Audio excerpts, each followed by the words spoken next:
Nnenna's fate was about to change. She was a widow with 3 young daughters living in a cracked mud hut at the edge of Umuaka village. Her roof leaked when it rained, and the debts her late husband left behind still hung on her neck like a heavy stone. No one helped her. To the villagers, she was useless, a burden surviving only on pity. One afternoon, while gathering firewood near the forest, she heard a groan. Nnenna froze. The sound came again, from behind thick bushes. She moved closer, heart pounding. There, lying on the ground, was a man. His body was bleeding, his face half covered with leaves, as if the forest itself was trying to hide him. Fear whispered, "What if he is a criminal? What if it is a trap?" But her spirit spoke louder. No one should die alone in the forest. With trembling hands, she pulled him up, dragged his heavy body through the dusty path, and brought him to her small home.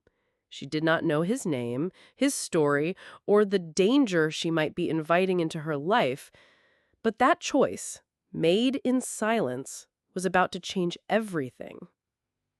That first night, the fear in her chest was as heavy as the night itself. The oil lamp flickered weakly, throwing long shadows on the clay walls. The stranger lay unconscious on a straw mat in the corner, her 3 daughters huddled by the hearth, whispering to each other. Even the youngest, barely 6, sensed that something unusual had entered their home. "Mama, is he going to die?" the middle daughter asked with wide, frightened eyes. Nnenna looked at the man's wounds, his scratched arms, his chest rising and falling slowly. Then she answered softly but firmly, "Not while I still have strength." Her words were not planned. They came from her soul.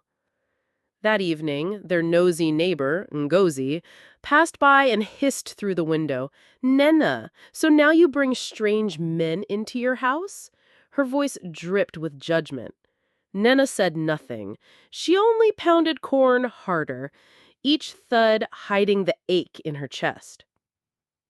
Later that night, when the children had fallen asleep, she prayed silently. She did not ask for riches. She did not ask for explanations. She only said, "God, let me be a bridge, not a stone.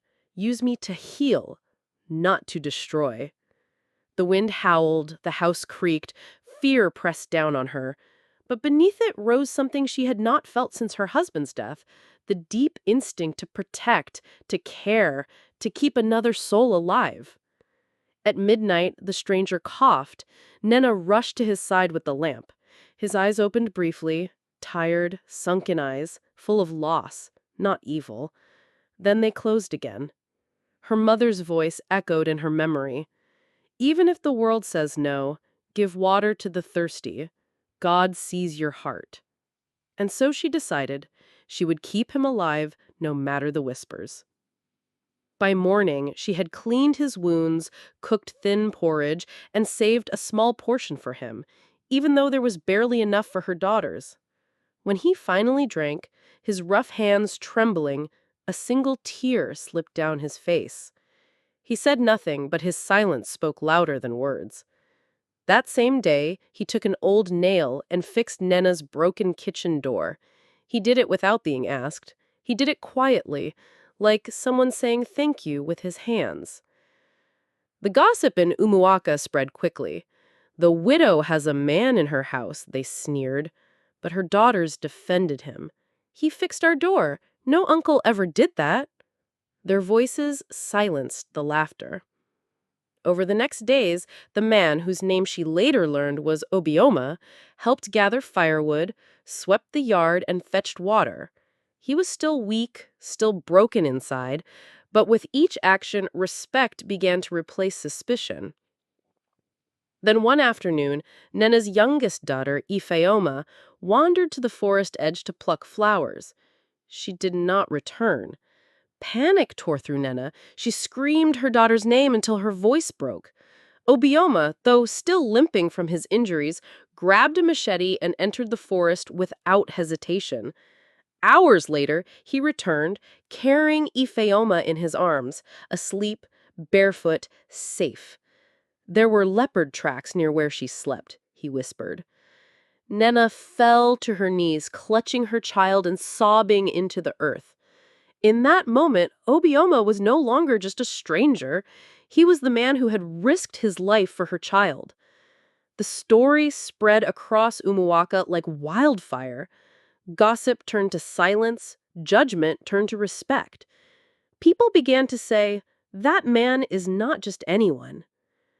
As weeks passed, Obioma shared his story. He had once been a hunter from a faraway land, respected and feared, until he lost his only brother in a bloody ambush. Broken by grief, he abandoned everything and wandered into the wilderness. Nnenna listened in silence. When he finished, she placed her hand on his shoulder and said simply, "A monster does not save children." Her words broke the last wall in him. Slowly, Obioma became family. The girls called him Uncle Obi. He taught them how to read animal tracks, fixed the leaking roof, and built a small garden behind the house. The villagers watched in awe. The widow, once mocked as weak, was now stronger than ever, not because of wealth, but because love and dignity had returned to her home. When Obioma finally asked to marry Nnenna, he did not bring a ring. He brought honesty. He said, "I cannot promise riches, but I can promise to sweep this yard, care for these girls, and never leave when storms come." Nnenna's daughters gave their blessing. And so they married in the yard of the mud house, with neighbors bringing roasted yams and palm wine.